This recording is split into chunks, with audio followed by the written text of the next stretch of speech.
De acordo com o Teles 2009, com relação às alterações bucais associadas ao uso de próteses totais, é correto afirmar que... Então vamos em busca da afirmativa correta. Letra A. A mandíbula perde, em média, cerca de 2 a 4 milímetros de osso no primeiro ano após as extrações e 0,1 milímetro por ano nos anos subsequentes. Aqui você teria que ter conhecimento realmente de valores. Só que talvez um pouquinho mais importante que você ficar decorando números, deixa eu só fazer uma pergunta. Quem perde mais osso após extração, maxila ou mandíbula?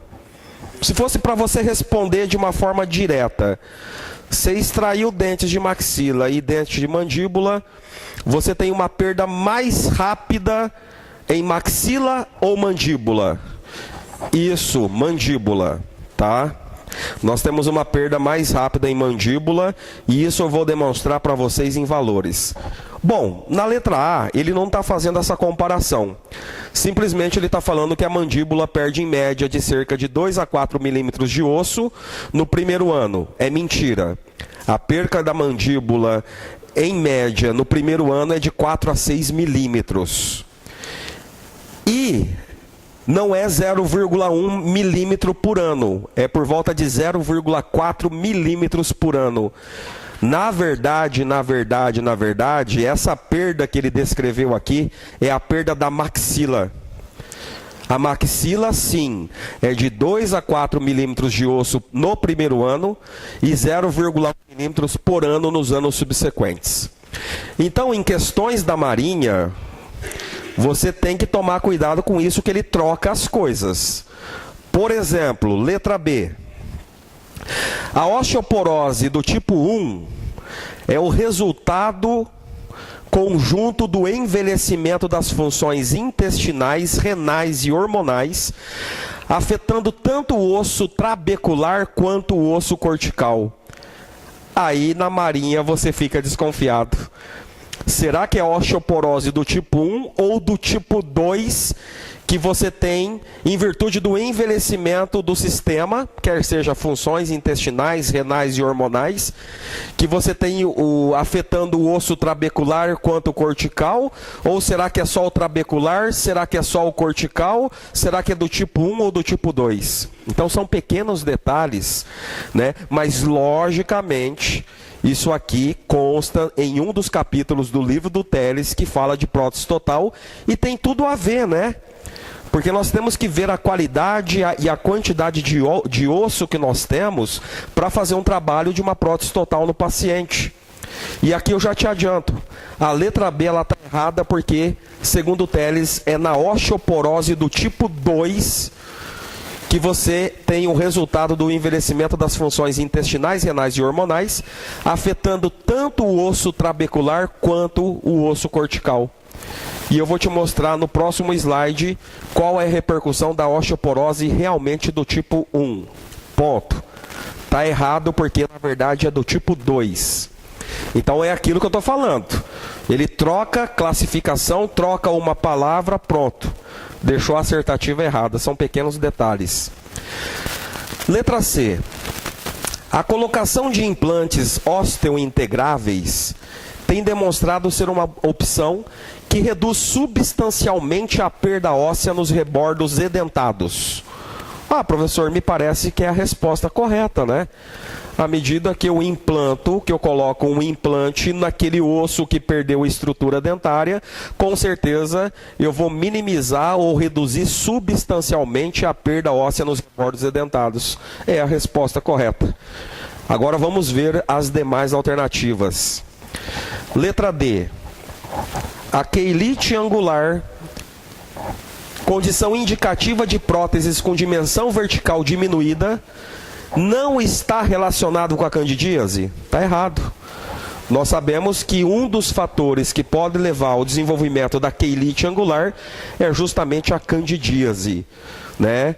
pela dimensão da perda pela perda da dimensão vertical e acentuação do sulco nasolabial aqui, ó, do sulco nasolabial, não, do sulco labial aqui, nós teremos uma possibilidade de acúmulo de cândida, somado a outra condição, né? Geralmente, usuários de próteses totais são pessoas de idades mais avançadas, com um sistema imunológico relativamente mais diminuído, o que leva a uma propensão maior a essa infecção oportunista chamada de candidíase.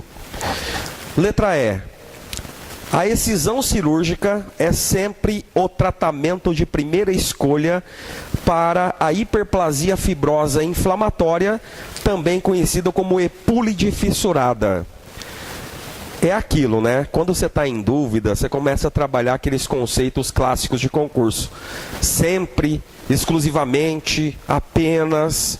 Você já fica meio desconfiado da sentença. E a literatura diz que a hiperplasia fibrosa inflamatória, o tratamento nem sempre é somente excisão cirúrgica, como ele colocou aqui.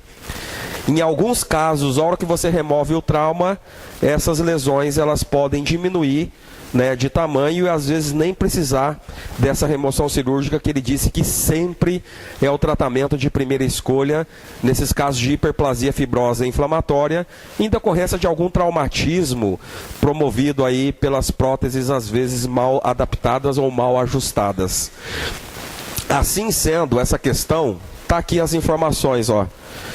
Perda óssea após extração dentária segundo Teles.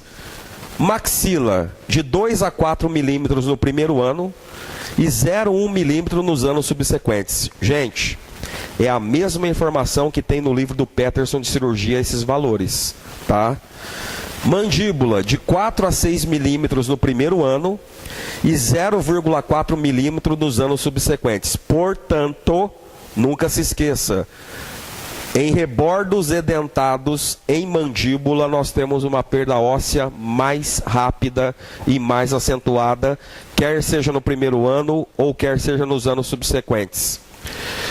Em relação à osteoporose, o Teles coloca lá no livro dele. A do tipo 1, ela ocorre em virtude da diminuição do estrógeno na menopausa. Né? E nós sabemos que a osteoporose está ligada às mulheres aí de 45 anos para cima, hoje cada vez um pouco mais tardio essa menopausa, né? E a do tipo 1, em virtude da diminuição do estrógeno, afeta somente o osso trabecular. Enquanto do tipo 2, a osteoporose do tipo 2 ocorre em função do envelhecimento das funções renais, hepáticas e tudo mais, como nós já vimos lá. E ele afeta tanto o osso trabecular, que é o osso medular, quanto o osso cortical, ok? E a epúlide, o que ele coloca no livro dele? Às vezes a redução da sobreextensão da prótese já resolve o problema. Então não é sempre o tratamento cirúrgico de remoção dessa epúlide, ok? Então essa foi uma questão muito bem montada que exigia uma série de conhecimentos, né? Que estão lá no capítulo de planejamento de prótese total, no livro do Teles de 2009. Próxima questão, essa é relativamente fácil. Um paciente que jamais havia feito uso de diazepam, após a administração de tal fármaco com a finalidade de sedação, apresentou intensa agitação decorrente do uso do medicamento. Ou seja, o medicamento fez efeito contrário, em vez de sedar, deixou mais excitado. Segundo Andrade, 2006, qual é o nome dessa reação farmacológica? E ainda mais acontece justamente com esse diazepam, que é um benzodiazepínico. Isso aí é chamado efeito paradoxal, né? Inclusive nas minhas aulas de farmacologia, quando eu falo do diazepam, eu sempre faço relato aí desse efeito paradoxal que, na verdade, aqui ele não colocou a idade do paciente, mas o efeito paradoxal pelo uso do diazepam, ele é mais proeminente em pessoas idosas. Está lá no livro do Andrade, Por isso que talvez seja contraindicado o uso de diazepam em idosos, porque ele pode gerar justamente esse efeito contrário, chamado de efeito paradoxal. Então, questão relativamente tranquila, né, baseado no livro do Andrade, 2006, que ele fala do uso do diazepam como um provável causador de efeitos inversos, chamado de efeito paradoxal, principalmente em idosos. Segundo Moyers, 1991, a nomenclatura de Lischer descreve as posições dos dentes individuais. Baseando-se nessa nomenclatura, que termo se aplica ao dente que se encontra girado em o seu longo eixo? Aí todo mundo atrás da giroversão, né? O aluno quer coisa fácil, mas também não está difícil. Será que eu vou aplicar o termo lingoversão, axiversão, transversão, infraversão ou torciversão? Tem alguns que dá para confundir, né? Mas qual é o termo que nós aplicamos ao dente que se encontra girado no seu longo eixo?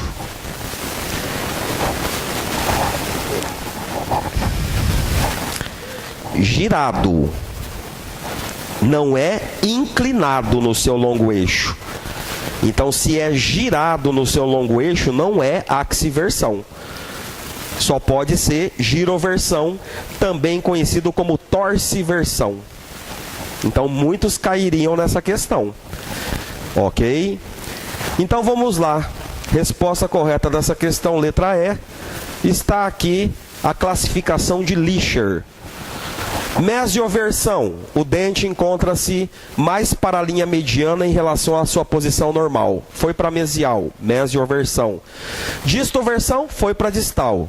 O dente apresenta-se mais para distal em relação à sua posição normal. Lingoversão. Foi para o lado lingual. O dente apresenta-se mais para lingual em relação à sua posição normal. Até aqui tudo bem. Palatoversão. Está mais para palatino, né, em relação à sua posição normal. Vestíbulo-versão, o dente se encontra mais para vestibular. Até aqui sem nenhuma novidade nessa classificação de Lischer em relação ao mau posicionamento dentário. Aí nós temos infraversão, quando o dente em questão não alcança a linha de oclusão. Supraversão, é que vai além, né? Quando o dente em questão ultrapassa a linha de oclusão. Aí, isso que confunde, daqui para baixo.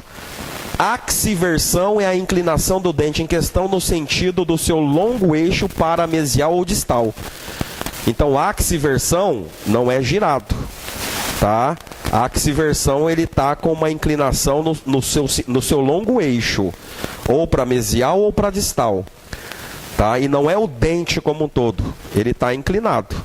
Agora, se for o dente como um todo, é lingoversão, vestíbuloversão e assim por diante. Giroversão, também conhecido como torciversão, que foi a resposta. É a rotação do dente em seu próprio eixo.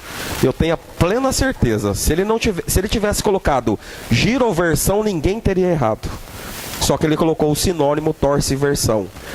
Transposição é quando muda de posição. É a troca de posição que ocorre entre dois dentes. O canino vai para o lugar do lateral, o lateral vai para o lugar do canino, um exemplo. E perversão, sim, perversão existe. Indica a impactação. É dente impactado, pervertido, perdido na vida, né? Desculpe a brincadeira. Indica a impactação do dente, em geral por falta de espaço no arco. Então nós podemos dizer que os dentes mais pervertidos da cavidade oral são os terceiros molares e o canino superior. São os mais pervertidos. São os que impactam com uma possibilidade maior. Vamos adiante. Segundo Andrade, 2006, assinale a opção que apresenta 2 analgésicos de ação central. Também questão relativamente tranquila, né? Será que é letra A, letra B, letra C, letra D ou letra E?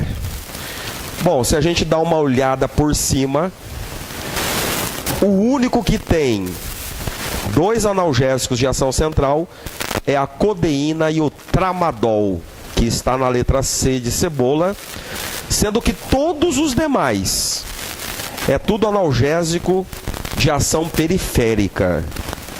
Não tem nenhum com central e periférico para enganar. O resto é tudo periférico. Os únicos dois, e realmente que tem os centrais, é a codeína e o tramadol. E eu tirei essa tabela 6.4 do livro do Andrade, que ele fala dos analgésicos mais utilizados dentro da odontologia. Nomes genéricos, doses e intervalos usuais para adulto dos analgésicos mais empregados na clínica odontológica. Dipirona, paracetamol, ibuprofeno. São analgésicos de ação periférica, tá? Depois nós podemos ter a codeína em associação com paracetamol, nome comercial Tilex. E está aqui o tramadol, que é um analgésico de ação central. Tanto a codeína como o tramadol são analgésicos derivados do ópio, são analgésicos opioides. Assim como a morfina também é analgésico opioide.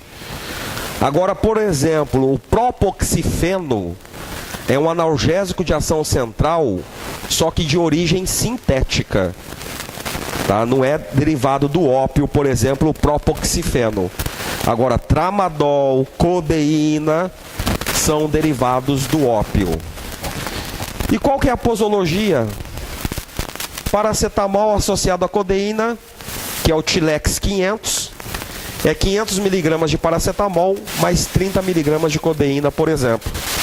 Intervalo entre as doses, 6 horas. Então, às vezes, é interessante saber isso também. Porque muitas vezes a gente esquece.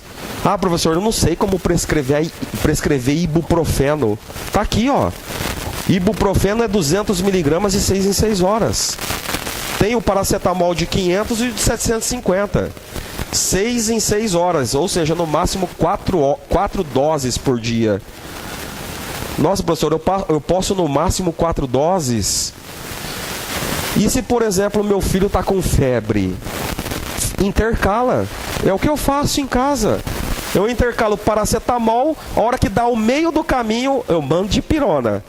Aí daqui a pouco vem o paracetamol de novo, ou seja, nunca vai ter febre. E os médicos recomendam a gente fazer e intercalar às vezes dipirona com paracetamol. Porque você não pode exceder, pegar o paracetamol, dar de 4 em 4 horas, ou por exemplo, 6 doses por dia. Você não pode fazer isso. Dipirona sim. Dipirona, 500 mg a 1 grama, pode ser de 4 em 4 horas aqui, segundo a literatura. E para terminar, nós temos o tramadol, que é o analgésico de ação central. É utilizado na posologia de 50 mg em intervalo de 8 em 8 horas. Antigamente, nós tínhamos uma outra associação que foi proibida pela Anvisa em 2010, que era o chamado Doloxene A. O Doloxene A era a associação de aspirina com propoxifeno. Só que como era muito tóxico, a Anvisa resolveu proibir a sua comercialização a partir do ano de 2010. Então, hoje, nós só temos a associação Tilex, que é o nome comercial, que é o paracetamol mais a codeína nessas concentrações aí. Ok? Vamos adiante. De acordo com a Nusavice 2005, o material elástico para moldagem que possui a menor viscosidade, aí que entra a questão daqui para frente, e que se classifica como um dos materiais menos rígidos entre os elastômeros para a moldagem é só essa informação para responder. Bom, para começo de conversa, professor, se é elastômero, descarta a letra E, né? A letra E é alginato, não é elastômero. Será que é a silicona por adição? Será que é a silicona por condensação? Será que é o poliéter? Ou será que é o polissulfeto? Ele quer saber qual é o material menos rígido depois que toma presa. É o menos rígido que existe. Talvez. A gente sempre está acostumado com mais. Talvez se ele tivesse perguntado assim, dos elastômeros para moldagem, qual é o mais rígido depois que ele toma presa, boa parte saberia me responder, que é o poliéter. Agora talvez esquece da rabeira, o menos rígido. E o menos rígido, e eu vou provar aqui para vocês através de uma tabela, é justamente o polissulfeto. É o material menos rígido depois que toma presa. Isso baseado nessa tabela que eu tenho na minha aula de materiais de moldagem. Tá aqui, ó, em relação à rigidez. Qual é o mais rígido? Número 1, poliéter. É o mais duro depois que toma presa. Depois nós temos a silicona de adição, depois a silicona de condensação. E aqui, ó, o menos rígido dos 4. É justamente a resposta da questão, que é o chamado polissulfeto. Por isso que nós sabemos que, quando nós vamos moldar com poliéter, nós devemos tomar cuidado em áreas retentivas, justamente por esse fato que ele se torna extremamente rígido depois que toma presa, e você vai machucar o paciente e encontrar dificuldade para remover daquelas áreas retentivas. Aproveitando a deixa, em relação à elasticidade, professor, qual que é o mais elástico e que tal sua uma memória elástica melhor? É justamente a silicona de adição, tá? Não confunda elasticidade com rigidez. Polissulfeto é o menos rígido, não significa que ele é o mais elástico. Tá? Aqui a gente está falando de memória elástica, aquela capacidade dele deformar e voltar à posição normal. O campeão, o melhor é a silicona de adição, depois vem a silicona de condensação, depois o poliéter e o polissulfeto em último lugar em termos de memória elástica. E para terminar, estabilidade, que também é cobrado em concurso.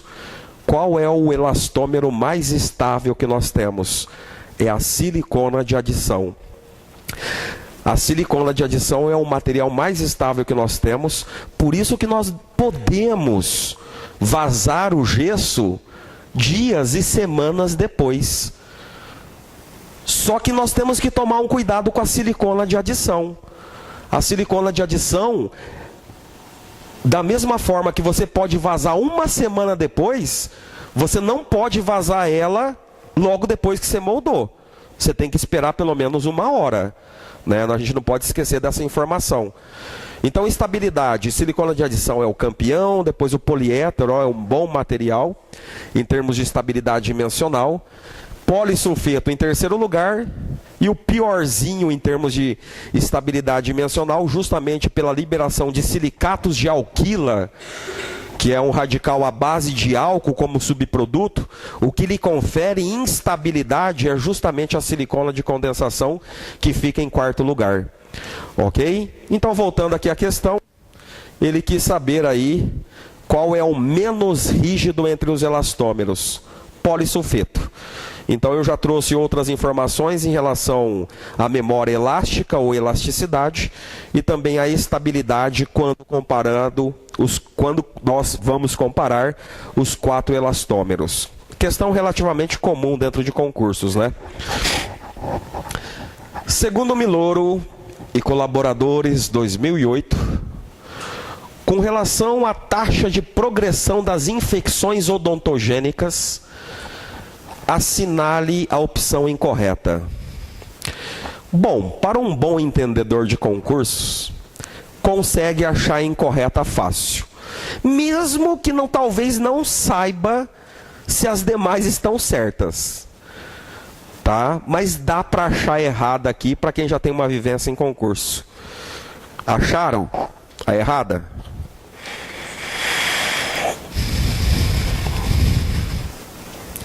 Conseguiram achar errada? Laura, Vanessa, eu acho que é a B.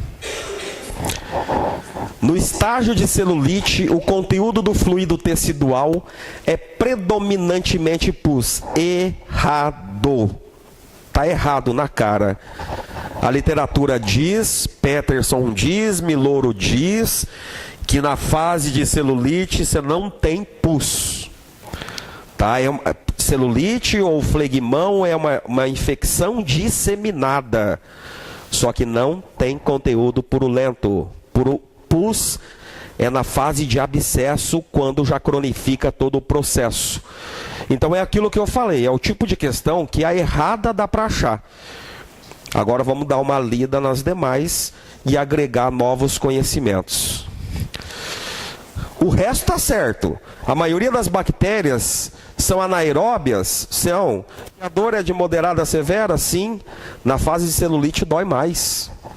Você aperta aquele caroção duro, aquela pele eritematosa, aquela pele com a temperatura aumentada, é a fase de celulite, que é uma infecção disseminada.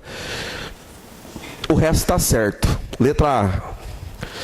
Na fase de abscesso, a localização da infecção é circunscrita, sim. Quando já é abscesso, é um processo, é uma coleção purulenta circunscrita, de pequeno tamanho e apresenta consistência flutuante e sensível à palpação. Tá certo. Letra C. O período de inoculação dura até 3 dias e a temperatura da superfície infectada é ligeiramente quente. Sim, temos o calor com localização difusa. Tá certo. Em relação às infecções odontogênicas. Aí talvez a D e a E você não tivesse tanto contato anteriormente, mas a gente vai agregar um novo conhecimento a partir de hoje.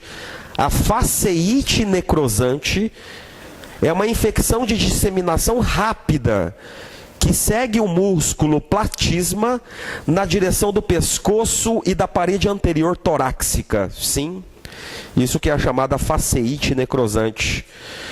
Mas faceite necrosante, não se confunda, não é específico do músculo platisma, tá? Simplesmente ele segue a fáscia muscular.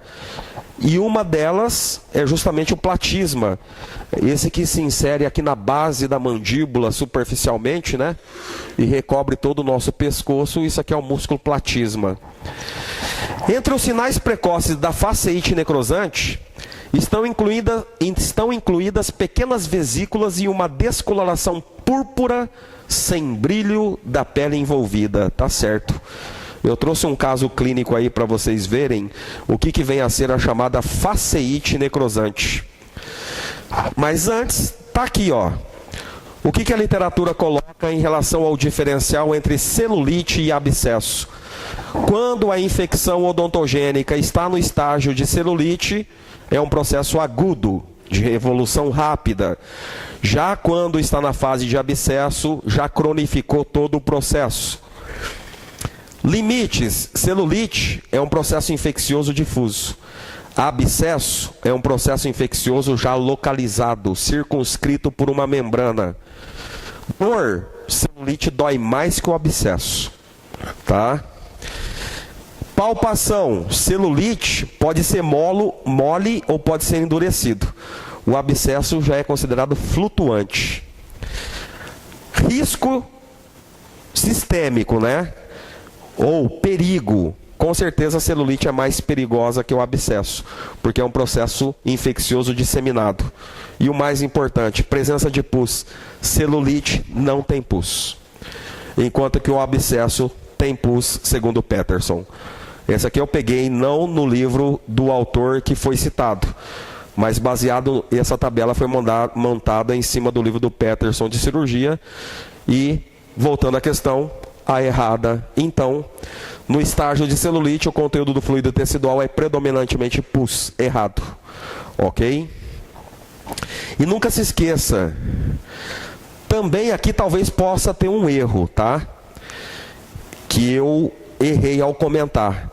Quando está no estágio de celulite, que é a infecção odontogênica inicial, predominantemente são bactérias aeróbias gram-positivas. Desculpe o meu erro. Anaeróbias gram-negativas já é no estágio final de abscesso. Porque o Peterson ele coloca no livro dele assim: as infecções odontogênicas, o início delas são causadas na grande maioria por Streptococcus, o grupo Mutas, que são bactérias gram-positivas aeróbias, predominantes na cavidade oral. Só que à medida que o processo infeccioso ele vai amadurecendo, ele vai evoluindo, muda-se o ambiente e com isso começa a criar um ambiente favorável para a proliferação de bactérias anaeróbias. Ok? Então desculpe a minha falha. também está errado o final. Próxima questão. Está aqui a faceite necrosante, ó. Achei uma figura na internet seguindo o músculo platisma. Fica uma cor meio púrpura, sem brilho, né? Isso que vem a ser a chamada faceite necrosante. Aqui que já com um ponto de dreno, né? Vamos adiante. Ó, Marinha é assim, ele quer de acordo com o autor, de acordo com o documento. E ele é muito bem claro. A publicação, Serviços Odontológicos, Prevenção e Controle de Riscos, da Anvisa de 2006, que eu me baseio muito na parte de biossegurança, nas minhas aulas de biossegurança, né? É aquele documento que é uma capa meio amarelada, meio alaranjada, que parece que tem uma pessoa de máscara no fundo, meio branquinho. É esse documento aí que você já viu. Relaciona uma série de doenças descritas como agravos de notificação compulsória, tendo o cirurgião dentista a obrigação legal de informar para as autoridades sanitárias os casos suspeitos ou confirmados. Assinale a opção que não corresponde a um agravo de notificação compulsória. Mesmo que você talvez não saiba esse documento, dá para ter um pouco de bom senso. Sarampo, dengue não hemorrágica, impetigo contagioso, carbúnculo e rubéola. O que não é de notificação compulsória, nota, de acordo com esse documento que ele fez a descrição. O impetigo contagioso, eu nunca ouvi falar, professor, que o impetigo venha a ser doença de notificação compulsória. Dei um Ctrl+C e um Ctrl+V no documento, que para vocês aí tá pequeno, né? Mas esse aqui é o documento que ele fez referência. Então, se você procurar aqui, você vai achar dengue em algum lugar, você vai achar carbúnculo, está aqui em segundo lugar, você vai achar aí outras doenças que ele colocou, mas impetigo não tem como sendo doença de notificação compulsória. O sarampo está aqui, ó, a rubéola está aqui e assim por diante. Aí, só para complementar a título de informação, a lista mais atual que nós temos hoje na atualidade, que é a Lista Nacional de Doenças de Notificação Compulsória, eu coloquei aqui, ó. É a portaria 204 de 17 de fevereiro de 2016. É a portaria mais recente que nós temos da Lista Nacional de Doenças de Notificação Compulsória. Só que isso aqui que eu coloquei é o documento que ele fez referência. Tá? Ele foi muito bem específico. Nesse documento, não tem. E provavelmente, também já vou adiantar, se você procurar impetigo aqui, você não vai achar. Porque impetigo não é doença de notificação compulsória. É impetigo que ele colocou lá? Não é doença de notificação compulsória. Mas para você que presta concursos, estude essa portaria nova, que é a portaria 204 de 17 de fevereiro de 2016, é a portaria mais recente que nós temos de doença de notificação compulsória. Daqui a pouco vai mudar. De tempos em tempos isso aqui altera. Por enquanto não foi revogada. Mas daqui a pouco o Ministério da Saúde resolve colocar mais uma doença, aí já viu, revoga essa aí e publica uma nova portaria sobre as doenças de notificação compulsória. Vamos adiante.